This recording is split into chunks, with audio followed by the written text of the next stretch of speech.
Partido de Integración Nacional se diferencia de las demás opciones en que promueve desde su acta constitutiva la democracia participativa. Estamos convencidos de que la única posibilidad es que los sectores y los grupos participen en la toma de decisiones. Nosotros vamos a constituir el Consejo Nacional Sectorial para lograr que desde el Gobierno de la República el Poder Ejecutivo mantenga la relación con las propuestas y las soluciones que tienen los diferentes sectores y grupos del país. Al cumplirse 200 años se necesita evolucionar la democracia. La democracia representativa tiene que pasar a una participativa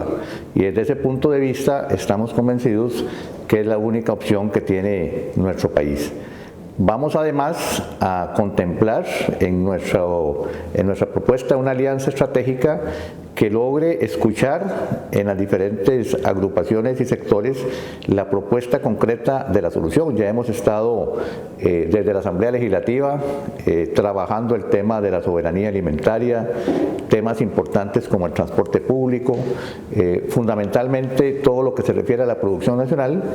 y vamos a ir adelante con esa relación directa que impida que el próximo gobierno sea un gobierno totalmente aislado de la realidad nacional y de los grupos que están participando en este momento en la problemática nacional. Desde ese punto de vista nos comprometemos a seguir adelante promoviendo esa relación directa con los grupos y sectores para que en los 200 años se conviertan en una oportunidad de Costa Rica de tener una verdadera participación para lograr la paz social y el progreso de todo el país.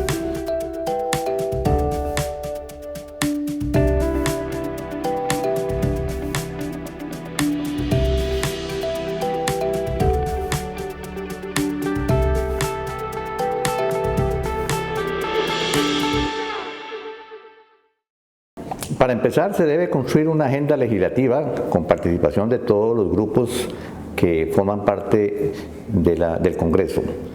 Es mentira decir que no ha habido consensos porque más bien se han formado grupos, coaliciones alrededor de la Asamblea Legislativa que han aprobado de más al gobierno actual. Lo que se necesita más bien es establecer cuáles son los proyectos más importantes que verdaderamente transforman la realidad del país, que vienen a favorecer la calidad de vida de los habitantes. Y desde ese punto de vista, si el presidente de la República es una persona conciliadora, con capacidad, con experiencia, con trayectoria, que demuestra que a la par de él, su ministro de la Presidencia está cerca de la Asamblea Legislativa para establecer el diálogo, logremos establecer entonces un consenso de los principales proyectos en el área económica, social, ambiental, de desarrollo humano que necesita Costa Rica. El gran problema ha sido la falta de liderazgo del Poder Ejecutivo, la falta de un planteamiento de un proyecto país y la ausencia que ha tenido desde la Asamblea Legislativa el ministro de la Presidencia, que en la administración actual prácticamente no ha estado presente con un programa y un proyecto que favorezca la realidad nacional. Desde ese punto de vista, el PIN, el Partido de Integración Nacional, cuenta con las posibilidades de establecer ese puente entre las diferentes fracciones y los diferentes diputados que logre dar confianza, pero también que sepan cuál es el planteamiento concreto en aras de establecer una agenda que verdaderamente venga a reactivar la economía, a lograr un planteamiento de salvación del país en tiempos de crisis sanitaria, de crisis social, de crisis humana, y nos comprometemos entonces a tener ese liderazgo de diálogo con las diferentes agrupaciones que formen parte de la Asamblea Legislativa.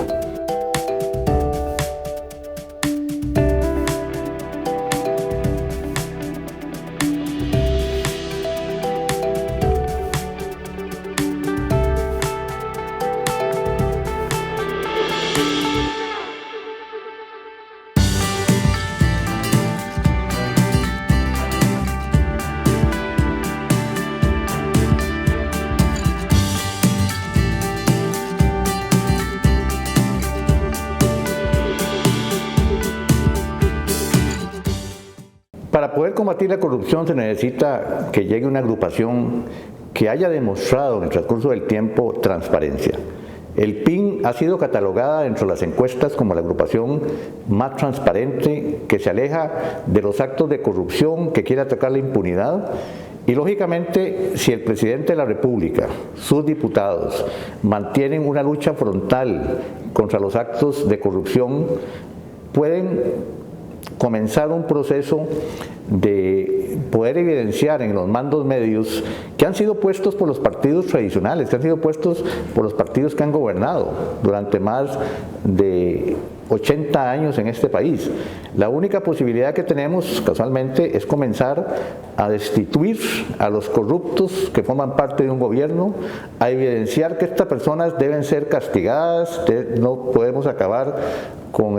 el tema de que los costarricenses piensan que hay una impunidad que no se castiga. Y entonces la novedad que nosotros proponemos es básicamente no solamente la destitución de los mandos medios, sino también del mandato que pueda tener el presidente o los diputados, con la posibilidad de un proyecto que venga a castigar la corrupción desde los altos niveles. Desde ese punto de vista, la única manera de poder evidenciar este tipo de actos es transparentar desde la ciudadanía las posibilidades de que todas las sesiones, tanto del Poder Ejecutivo como el Legislativo, sean públicas, que permitan que la gente se dé cuenta de lo que se está haciendo, no a puerta cerrada, y me comprometo a que el Consejo de Gobierno también debe hacerlo, para que la gente conozca cuáles son las decisiones y las propuestas que se están haciendo, porque los mandos medios podrían ser evidenciados si los jerarcas en realidad son personas que se dedican a atacar la corrupción.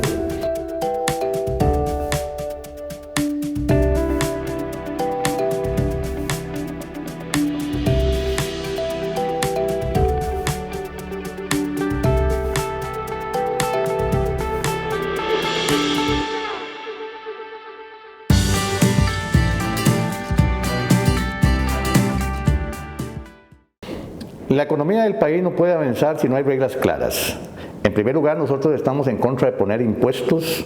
y también de evitar que todas las posibilidades de la economía nacional pasen por una gran cantidad de trámites, de que la tramitología en Costa Rica también desaparezca. Creemos que la posibilidad de que las zonas francas y también las zonas económicas especiales, que son una propuesta nuestra, tengan una inversión extranjera sana, con condiciones más favorables, debe pasar por una igualdad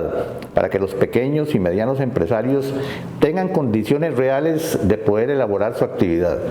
No es posible en Costa Rica que los pequeños negocios hayan tenido que cerrar porque tienen una gran cantidad de cargas tributarias, de cargas sociales, que les impiden realmente avanzar en la economía nacional y producir. Desde ese punto de vista, la única manera de la salvación económica o la reactivación es lograr que las condiciones que el gobierno ponga permitan realmente la evolución de la economía nacional. Hemos hablado de la posibilidad de que en cada zona del país se pueda establecer una zona económica especial con más posibilidades, con más oportunidades, pero también creemos en lograr que el emprendedurismo, la pequeña empresa, cuente con financiamiento, capacitación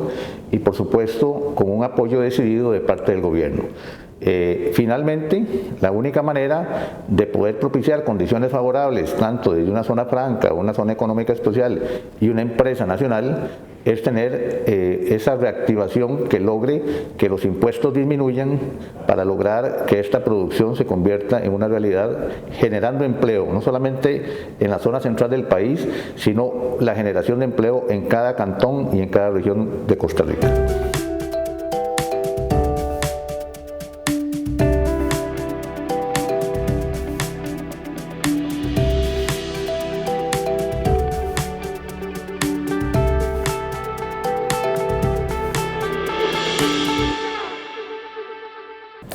La informalidad en Costa Rica, que puede llegar en este momento a 1 millón de personas, comenzó a agravarse con la aprobación del plan fiscal.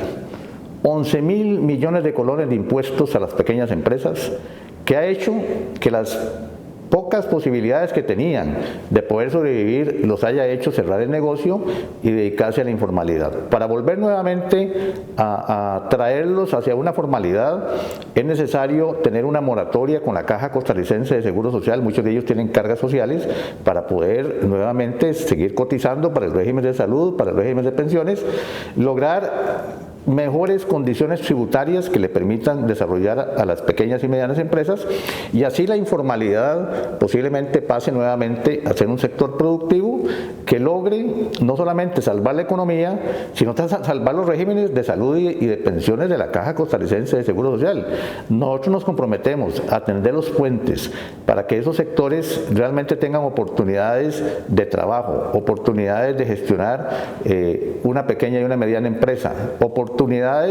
de que sientan que el gobierno no sigue poniendo impuestos y pidiendo prestado, sino que realmente comienza a tener ingresos frescos por medio de esa reactivación económica. Desde ese punto de vista, la única posibilidad es logrando por medio del gobierno entender que el sector productivo privado, el sector académico o cualquier otro sector debe tener un rol fundamental en ese estado rector que nosotros proponemos para dirigir las políticas claras, pero a la vez dar confianza a que la gente vuelva nuevamente a un estado costarricense formal que les permita realizar su actividad sin persecución, sin represión y más bien con un apoyo decidido por parte del gobierno de la República.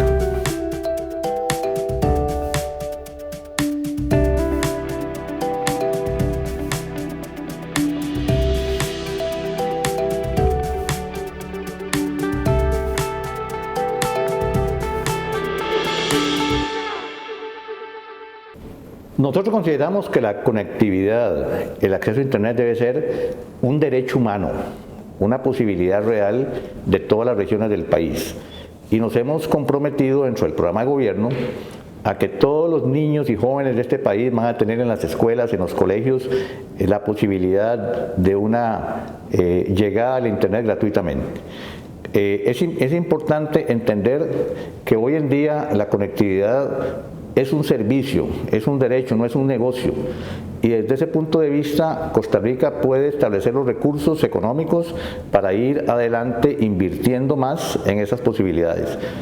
Algunos se preguntarán, bueno, ¿y los recursos económicos de dónde saldrán? Imagínense ustedes que la corrupción hoy en día es el 4 al 5% del Producto Interno Bruto. Debemos de combatir la corrupción, debemos de generar que esos miles de millones de colones que se destinan a algunas empresas que se enriquecen se conviertan en un medio para destinarlo al progreso científico y tecnológico. Y desde ese punto de vista nosotros vamos a ir adelante logrando no solamente dotar de conectividad a todas las regiones del país, ya hemos hablado de acortar la brecha digital, hemos aprobado algunos proyectos de ley en la Asamblea Legislativa,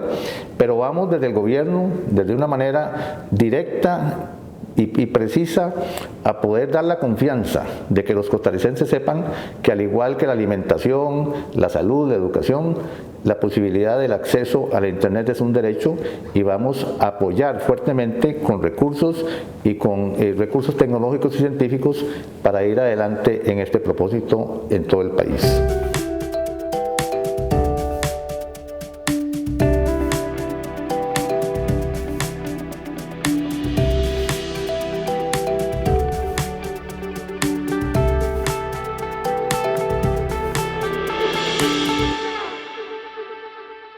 Para empezar, el problema de la evasión fiscal en Costa Rica ha sido producto de que los partidos que ganan las elecciones son financiados por los mismos evasores. Costa Rica tiene en este momento las listas de cuáles son las personas, los grandes contribuyentes que no aportan al erario público los impuestos. Pero además hemos establecido que la única manera de poder lograr atacar esa fuga de capitales es combatiendo la impunidad. Cuando discutimos los papeles de Panamá en la Asamblea Legislativa, no pasó nada. Continuamos sin castigar a esos evasores que han hecho de Costa Rica prácticamente un país donde invierten en otros en el paraíso fiscal y no son castigados. Nosotros nos comprometemos a poder revelar toda la lista de estas personas que de por sí no nos financian a nosotros como partido, sino que financian a los mismos, a los que han llegado al poder. Y desde ese punto de vista hay que atacar la evasión fiscal, que hoy representa casi un 6% del Producto Interno Bruto. En el tema del contrabando hemos propiciado los escáneres en las fronteras y en todas las regiones para poder atacar los miles de millones de colones que se pierden por el contrabando, en alimentos, en medicamentos, en productos en general. Y desde ese punto de vista hay que propiciar verdaderamente que las personas que son nombradas en las aduanas sean personas que no caigan en la corrupción. Desde ese punto de vista, nosotros creemos que la única manera de poder atacar la evasión, el contrabando y la inversión en paraísos fiscales es fuertemente denunciando y también castigando a esas personas que se dedican al lavado de dinero, prácticamente haciendo la transfuga de los capitales. Vamos adelante en un partido que ha sido transparente y que ataca no solamente este tipo de acciones, sino también el narcotráfico de frente, para lograr que Costa Rica tenga confianza en este gobierno de turno.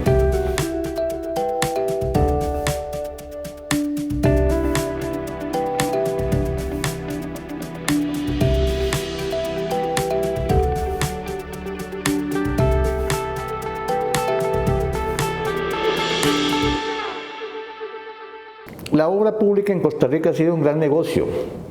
Las empresas que se han dedicado a construir y a destruir carreteras para repararlas nuevamente son parte de la mafia que también ha estado cerca de algunos partidos políticos que les dan dinero y posteriormente se dedican a construir carreteras. La única manera de poder sanear este tipo de problemas es fortalecer un Ministerio de Obras Públicas y Transportes como el que teníamos anteriormente, sin tener que pasar por instituciones que ya de por sí han sido tomadas por gente que se dedica al negocio, como el CONAVI y como otras instituciones. Vamos además a establecer la posibilidad de que se invierta fondos de pensiones del régimen del IBM para darle más sostenibilidad, para darle mejores inversiones a toda la gente, a casi 1,5 millones de personas que cotizan, haciendo que este dinero se aproveche en obra pública. En este gobierno se gastaron 3,000 millones de dólares que quedaron en manos de algunas empresas al final sin tener nosotros las carreteras. Nos parece fundamental que se inviertan fondos también de otras instituciones como JUPEMA y otras que puedan favorecer realmente a los costarricenses. Desde este punto de vista, la única manera de poder seguir adelante en la obra pública es garantizando que esos intereses se les paguen a los mismos costarricenses, no seguir endeudando al país y transparentando por medio de instituciones que realmente tengan un control desde el Poder Ejecutivo, pero también haciendo pública las compras y haciendo públicas las contrataciones para que los costarricenses también sean garantes a quién se le contrata y cómo se le contrata. Desde ese punto de vista nos hemos comprometido a que la obra pública va a continuar en Costa Rica, pero los dineros y las ganancias serán para los costarricenses, no para grandes empresas o pequeñas familias que al final se favorecen ganando dinero sin hacer carreteras y que al final convierten este tipo de acciones en corrupción, que es lo que vamos a combatir desde el PIN.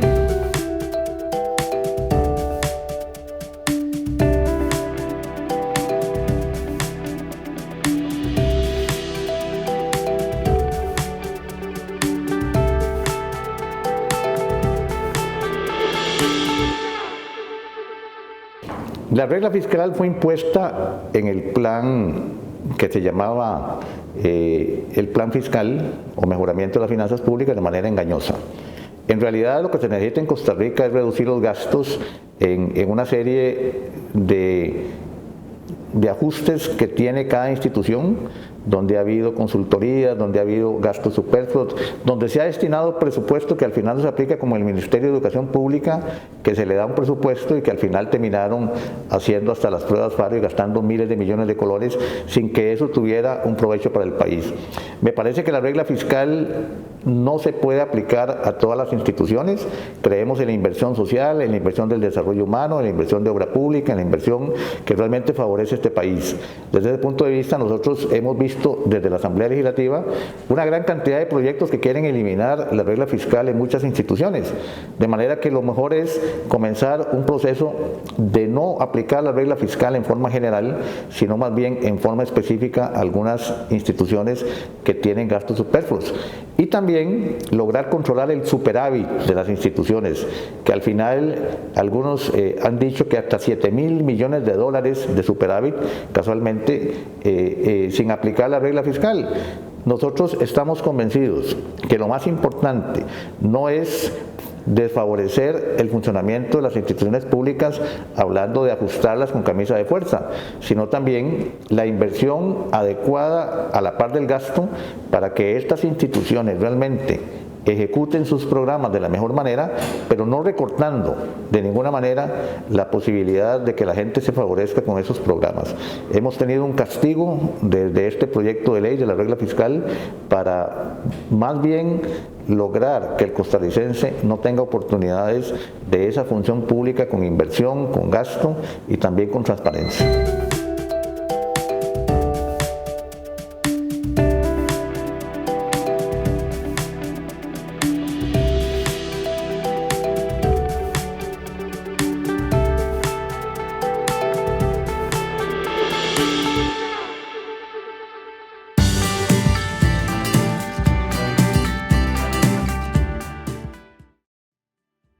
Para empezar, en Costa Rica no es la entrada a la OCDE lo que puede cambiar la desigualdad en el país. El problema es que los gobernantes que representan partidos políticos lo que hacen es gobernar para una minoría, aumentan la pobreza, aumentan la desigualdad, aumentan la posibilidad de que mucha gente no tenga empleo. La única manera de poder acortar la desigualdad es mejorando la educación, la generación de empleo, las posibilidades de ingreso de una familia. Desde ese punto de vista también los impuestos que pagamos en Costa Rica los paga la clase media, la clase trabajadora. Hay una evasión de los grandes ganadores de dinero en Costa Rica. La posibilidad de que desde el gobierno nosotros comencemos más bien a invertir esa manera de poner impuestos y se los pongamos a la gente que debe pagar, a la posibilidad de que la gente trabajadora tenga un ingreso mejor, lograremos disminuir esa desigualdad. Y para la gente que no tiene empleo, que no tiene una pensión, que no tiene ninguna posibilidad de ingreso, pues logrando darle una oportunidad para que finalmente tengan esa posibilidad de ir adelante. Además, no podemos seguir observando cómo casi el 60% de los estudiantes abandonan el colegio y que no terminan la secundaria, haciendo que al final la desigualdad de oportunidades de estudio, de oportunidades de trabajo, de oportunidades que puedan tener va a ir creciendo. Entonces no se trata solamente de una aplicación de una regla internacional, se trata de gobernar haciendo realmente que Costa Rica recupere esa clase media, que combata a los grupos más pobres, pero que también logre que la gente que se ha hecho más rica contribuya realmente a pagar lo que se está ganando en el país.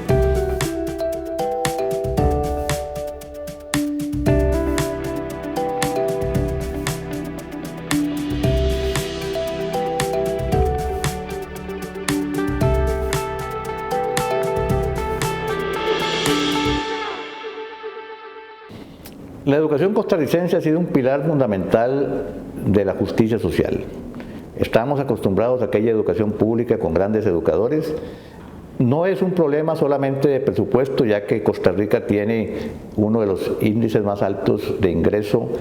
por constitución política de la educación. Es un problema administrativo, es un problema que tenemos que lograr de recuperar lo bueno y atacar lo malo.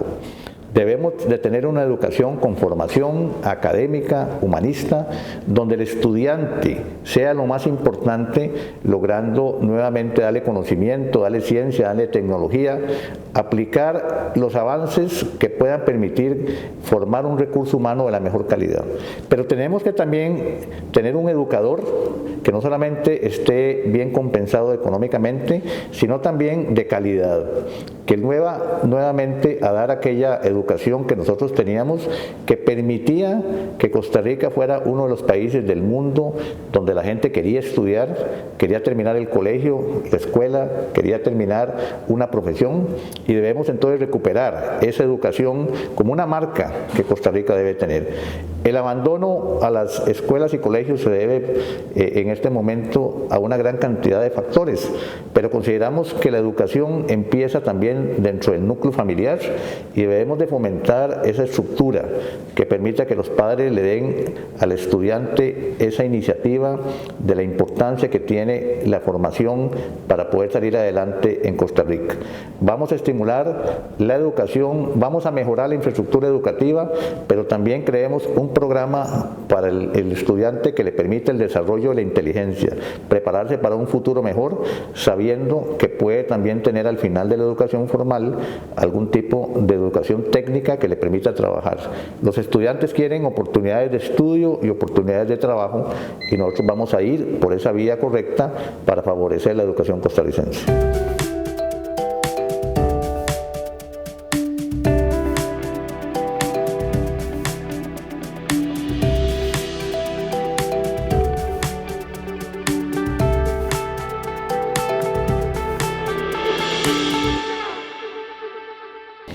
La Caja Costarricense de Seguro Social, que cumple 80 años, es la institución más importante del país. Pero el problema no es solamente financiero, ha sido administrativo y ha sido estructural. Mientras la gente en los EBAIS y clínicas no le resuelvan el problema a muchos de los asegurados, logrando que las citas sean más prontas, más humanizadas, con más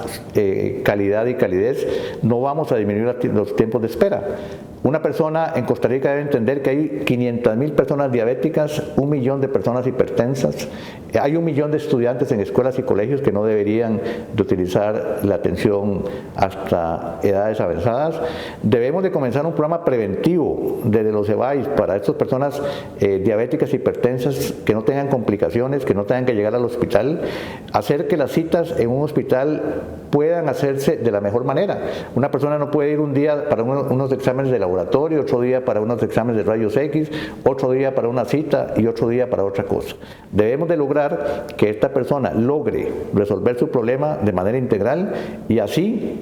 sale del carrusel y tenemos menos personas esperando citas para servicios y también para procedimientos. La única manera de poder acortar los tiempos de espera es logrando una buena organización de parte de todas las entidades clínicas, hospitales y EBAIS, y además mejorar el personal, que desde el punto de vista de médicos especialistas realmente comiencen a ver esas especialidades médicas y no concentrarse en un médico general que no está resolviendo el 90% de los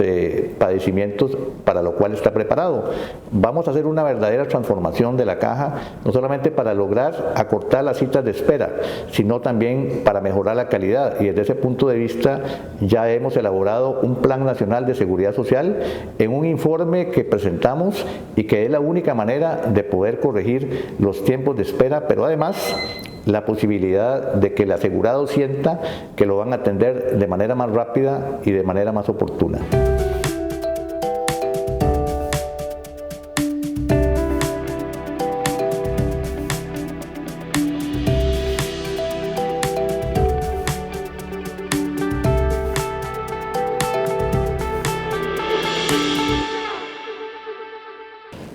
La posibilidad de que un régimen como el IBM, que ha tenido 1,5 millones de cotizantes, se pueda sostener, en primer lugar hay que generar trabajo para que la gente siga cotizando y no tener en este momento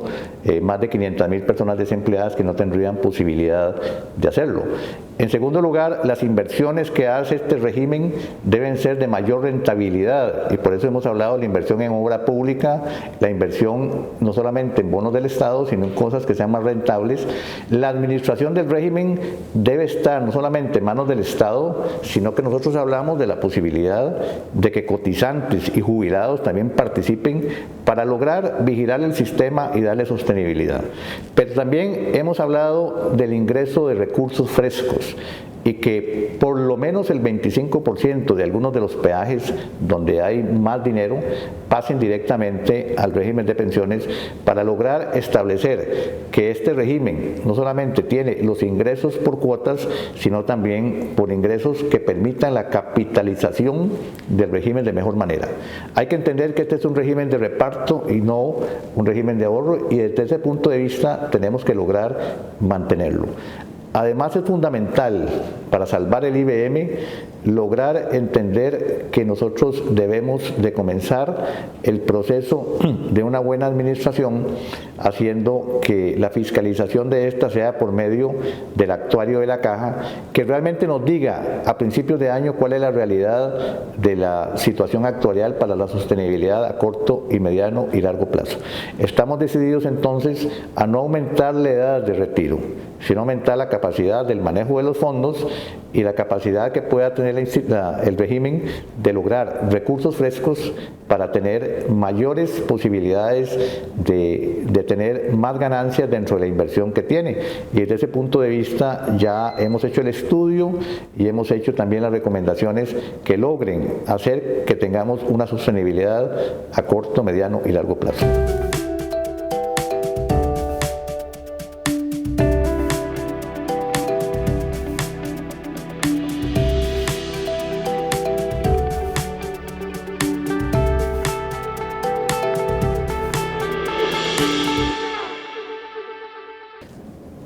El sistema agroalimentario está abandonado por los últimos gobiernos. Nosotros hemos propuesto ya el proyecto de ley de seguridad y soberanía alimentaria que está en la Asamblea Legislativa,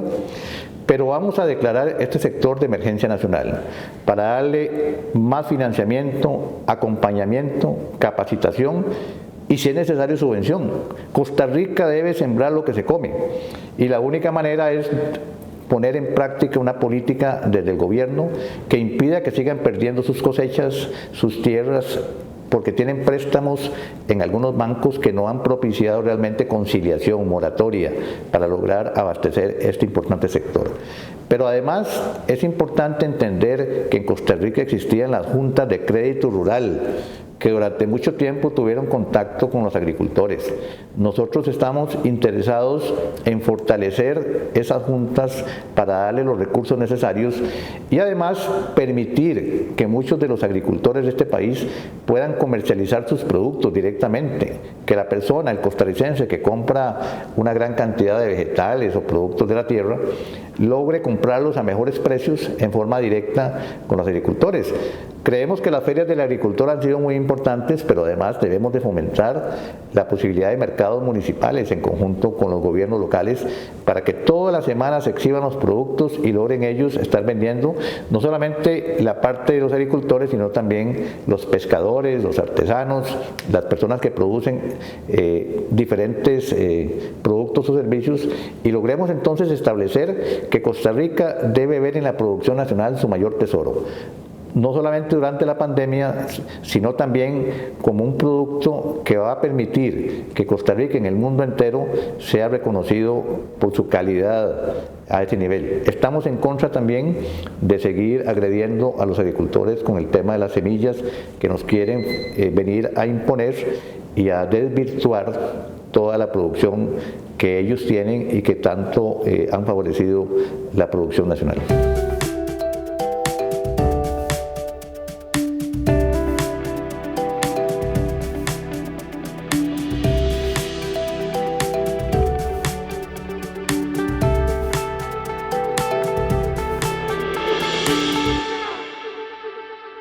El Partido Integración Nacional ha estado comprometido con el medio ambiente. Vamos a lograr nuevamente comprometernos con defender la descarbonización, la lucha contra el cambio climático, pero además es importante establecer que desde las escuelas y colegios se debe comenzar a establecer alguna materia donde venga a concientizar a los jóvenes de la importancia de que ellos también se involucren en esta lucha. No es suficiente comprometerse contra el cambio climático, debemos de entender que en Costa Rica la lucha por el medio ambiente pasa por la reforestación, para lograr que los costarricenses tengan verdaderamente un país verde. El poder preservar los ríos, que son verdaderas cloacas en este país, hacerlas monumento nacional para que los niños en el futuro conozcan los ríos de Costa Rica. La contaminación del aire, no solamente en las grandes ciudades, sino en diferentes partes. La contaminación por ruido. Debemos establecer un programa del manejo de los desechos sólidos, de la basura, de la mejor manera que propicien menos contaminación y que logren favorecer a todos los ciudadanos. La contaminación de las aguas en las playas es una lucha por un medio ambiente entendiendo que Costa Rica es un país que quiere favorecer la descarbonización, la lucha contra el cambio climático, pero además debemos de ver que también hay programas que no favorecen necesariamente otros que atacan la salud pública. El tema de las aguas residuales, por ejemplo, que debemos nosotros de contemplar. De manera que en el tema de medio ambiente consideramos que este país debe rescatar un Estado social de derecho y ecológico en forma integral. Y desde ese punto de vista reiteramos nuestros compromisos internacionales por un país que verdaderamente respeta las condiciones del medio ambiente para evitar casualmente la destrucción del país y del planeta.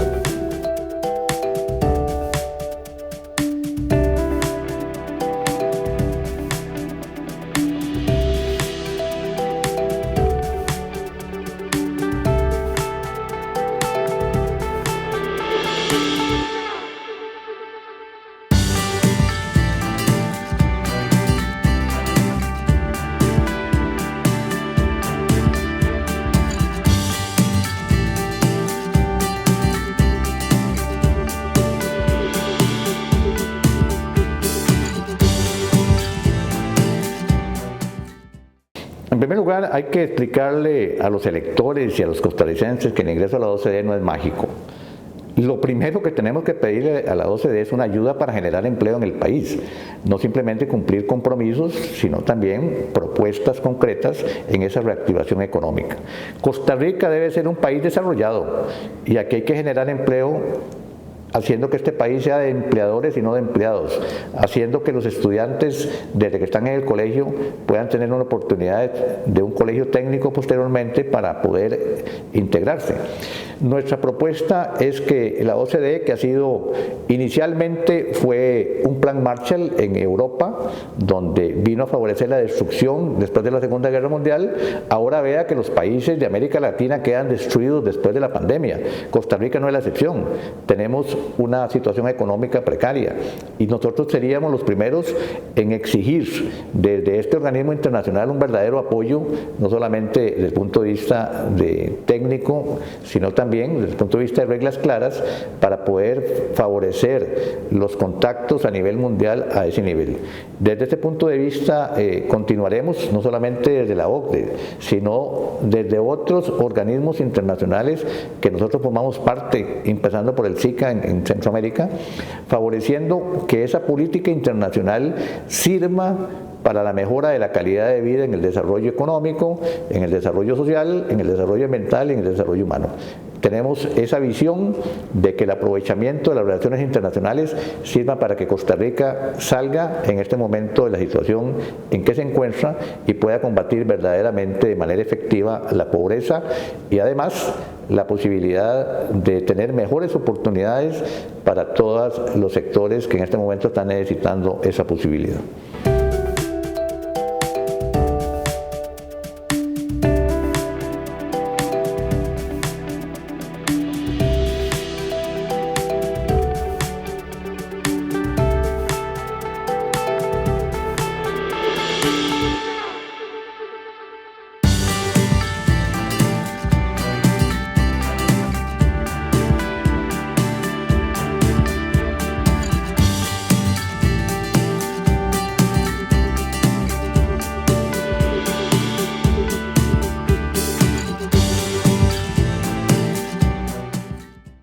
La primera acción para combatir el narcotráfico es que el partido político que gobierna este país no esté relacionado con ellos. Han habido cuestionamientos que los electores deben de estudiar sobre los partidos que nos han gobernado. Han habido cuestionamientos incluso desde el punto de vista del financiamiento de las campañas de muchos expresidentes de la República.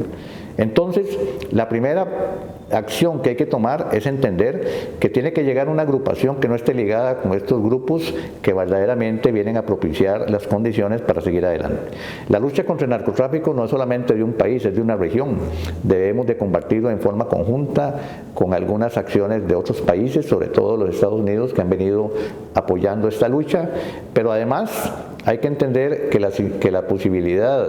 de las influencias que puedan tener algunos grupos de narcotraficantes, no solamente en la política, sino en las acciones concretas, se debe combatir casualmente con cuerpos policiales mejores preparados, con una posición muy clara del financiamiento y la profesionalización de esa policía que permita atacar estos focos en las diferentes partes del país. Debemos además propiciar una política de prevención para que niños y jóvenes no lleguen a caer dentro del consumo de drogas, y para eso tenemos programas ya establecidos. Desde ese punto de vista, nosotros vamos adelante en el tema de la posibilidad de las cuentas bancarias en algunos grupos dudosos, no en forma general, porque la gente tiene su derecho a la privacidad de una cuenta bancaria, pero también que se pueda investigar desde ese punto de vista esas acciones. Además, hemos establecido un proyecto para la independencia del Ministerio Público que realmente comience con una acción mucho más desligada de algunos grupos judiciales que también en el pasado ha estado ligado al narcotráfico. Esto no es un problema solamente de grupos partidistas, también ha habido algunas personas que representan desde algunos puestos esta amenaza, y vamos entonces como grupo de transparencia a atacar esto desde todas las vertientes que debemos de hacerlo.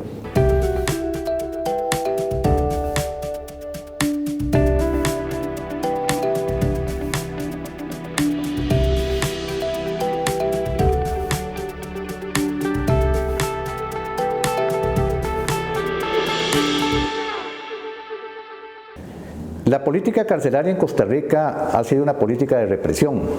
Nosotros debemos de tener programas de prevención de la delincuencia infantil y juvenil para lograr que casualmente las cárceles no se vean saturadas. En este momento hemos hablado de un proyecto dentro de nuestro programa de gobierno, desde el PIN, donde los privados de libertad, que en este momento lo hacen por pensión alimentaria, tengan la oportunidad de trabajar en el tema de infraestructura en conjunto con las municipalidades y con un presupuesto que ya está establecido. Igual las personas que van a terminar la condena en el último año por buen comportamiento. No podemos seguir saturando las cárceles del país con personas que no son verdaderamente delincuentes o criminales. Desde ese punto de vista, nosotros creemos en mejorar la inversión desde el punto de vista de las políticas carcelarias, pero a la vez hacer que estas personas que le cuestan mucho al país económicamente también puedan comenzar a ejecutar acciones de trabajo y acciones que puedan mantener el sistema carcelario. Además, es importante ver que la rehabilitación que necesitan estas personas vengan ligadas directamente a acciones que puedan reincorporarlos a la sociedad para que puedan salir de ahí y no reincidir nuevamente en los actos que lo llevaron a las cárceles. Desde ese punto de vista, nuestra recomendación es no saturar las cárceles, hacer una justicia pronta y cumplida para las personas que tienen prevención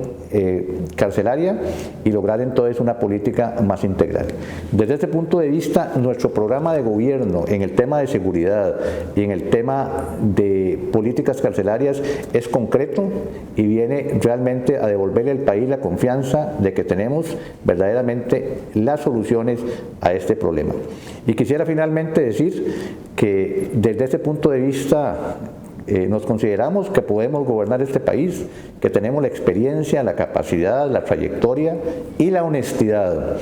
para poder, durante los próximos 4 años, lograr rescatar a Costa Rica. Costa Rica está en cuidado intensivo y la única manera de poder salvarlo es con la ayuda de ustedes y con la ayuda de su voto.